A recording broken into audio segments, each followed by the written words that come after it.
Oh, hey, I'm so glad you're here today. We're going to have a terrific show. Then we're going to talk about creating that healthy lifestyle for reals, like for good. No ups and downs, no roller coaster, no 80-20. You're going to be in the zone now forever. How do we do that? Well, we'll find out.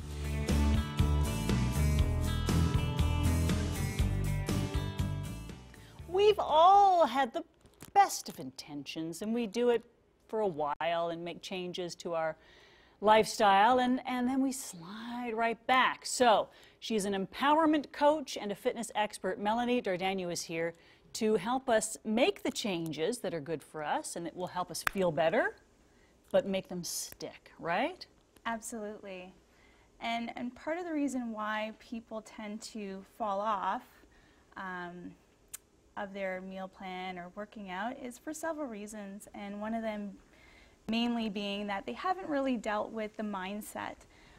So really addressing the negative self-talk and bad habits that we have developed over the years. Is it stuff that we're not even sometimes consciously aware of? Absolutely. Can that happen?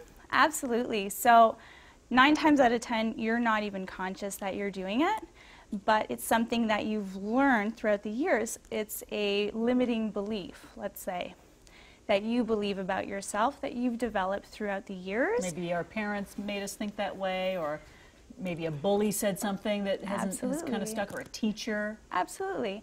You know, take the example of someone who's maybe been a bit overweight their entire life. They've most likely gone through a lot of situations where they've either been bullied or told that they were fat or overweight, and you know, they've really begun to identify with being overweight, and that's what they expect of themselves going forward. So, you know, they may have the best intentions and the best effort for making a change into a healthy and balanced lifestyle, but, you know, in the end, that's always in the back of the mind. So part of my job is showing them what they're doing wrong, so the negative self-talk, where it's coming from, and how to stop it for good. Brilliant. You've broken this down into a really finely tuned 3-step process. Talk to me about step number 1. So step number 1 is all about taking control. So, you know, taking back control. Taking back control, exactly. So we're taking back control of our habits, our mindset, our internal dialogue. So I have very specific tools that I've developed around, you know, being able to do that. So abolishing the negative self-talk, the self-sabotaging behaviors, all of those bad habits. So now you know what they are, where they're coming from, and how to stop it. And once you become aware of them, you can't become unaware of them. Exactly. You can't pull the wool over your eyes anymore.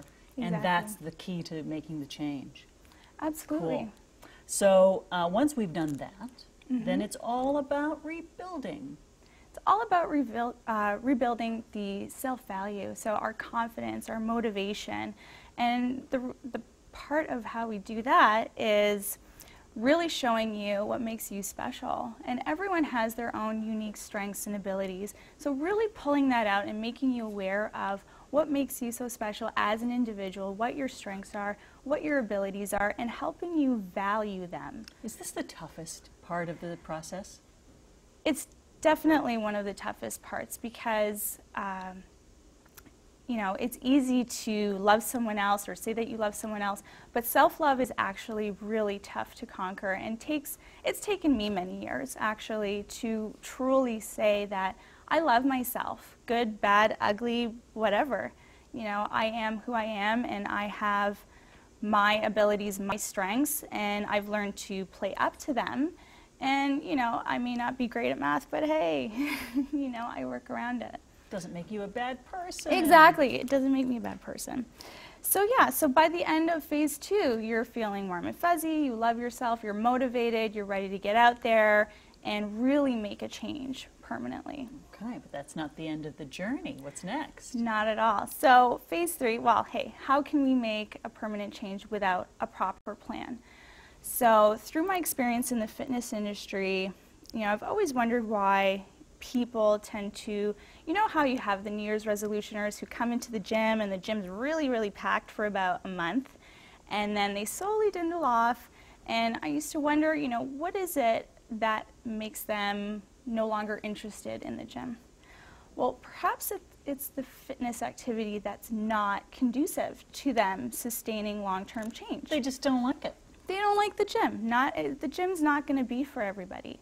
You're not going to like the environment. You're not going to like the type of workout. Maybe you don't like weights. Maybe you don't like cardio machines. You know, so it's really about identifying the type of fitness activity that speaks to you as an individual. So if you were to tell me that you love the outdoors, you love adventure, then I wouldn't stick you in a gym. We would create a plan that would appeal to those needs. So you'd be hiking. Maybe if it's too cold outside, we do some indoor activities such as indoor obstacle courses or rock climbing, something to that nature. So the more that you like what you're doing, the higher the possibility you're going to stick with it. And it's the sticking with it that's important, because once you've done it long enough, then you start to want to. Your body recognizes when you aren't doing it, and then it starts to positively feed on itself, right? Absolutely. Get those endorphins going, and sooner or later you can't live without it. Exactly. But getting to that stage can take a while. You know, you've nailed it, because so many people lose weight, but because in their backs of their minds they still don't feel worthy, now that they're thin, but they're still feeling this negative self-worth, they just fall right back into the same patterns that they had before. You've got to deal with all those emotions and get your mind right. 100%. And then everything else falls into place. Absolutely. And you've got such a great plan to just step by step hold their hand and walk with it. Have you seen that transformation in your clients? Is it remarkable? It's night and day. By the end of the program, there's no such thing as the deprivation mindset. So forget, you know, dieting. It's no longer about dieting, you know, and you're truly living that fitness lifestyle. Everyone says it's a lifestyle, but it's easier said than done, and you truly need to address the inside before the outside can change. You know it, and it must be so satisfying to see the light bulbs go off. Probably a lot of tears in your office too, right? You know, it's funny because I become a bit of a therapist as well. So, and it's healing for both sides. And it must be wonderful for you. You've had your own journey. And so now you're helping others discover what you've discovered. That must be, tell me a little bit about your background. Well, it would be selfish not to share. So, absolutely. I came from a place where I was down and out, feeling like I was in a rut. I was unhappy about where my life was. I was unhappy where I was physically. I was doubting my own abilities. My self-value was in the toilet. And I really needed, you know, a kickstart. I needed something to get me going and get me out of this rut.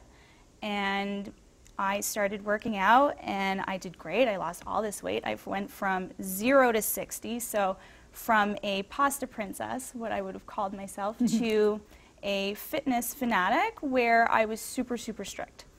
But this wasn't balanced for me either. So sooner or later, this dwindled, and on came the weight again when I started to indulge more and more and more. And I thought to myself, there has to be a way to create sustainable balance. Yes. There just has to be a way where I can indulge and love food, but still be fit and healthy. And that's how this came to be. You've done it for yourself. You've done it for so many people now, and she can do it for you. So for more information, MelanieDardanou.com. That's Melanie, M-E-L-A-N-I-E, Dardanou, D-A-R-D-A-N-O-U. And get that plan in place for good. We're going to have some easy meals for the Sweet Potato Chronicles next. Thank you. Thanks so much. Inspiring. Thank you.